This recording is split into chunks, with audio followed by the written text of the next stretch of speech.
मनावर नक्की long term काय परिणाम होतात की माणूस असा नाही का बोथट झाल्यासारखं वाटतं की त्याला काहीच फील होत नाही, निवांत असतं, त्याला काहीच फरक त्याला पडत नाही. आपण इमोशनल अॅनेस्थेशिया म्हणतो, जो आता जेंजीज मध्ये खूप प्रमाणात आहे. जसं की मनावर होणारा सगळ्यात मोठा परिणाम तणावामुळे नाहीच, पण तणाव हा मला सांगायला आवडेल की तणाव ही रिॲक्शन आहे एका ॲक्शनची. ओके.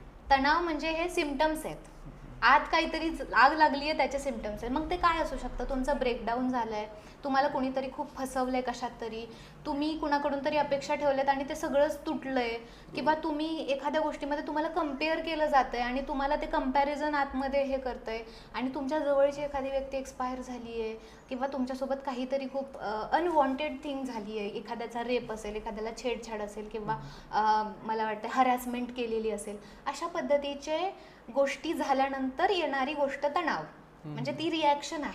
संपूर्ण व्हिडिओ पाहण्यासाठी आमच्या यूट्यूब चॅनलला भेट द्या.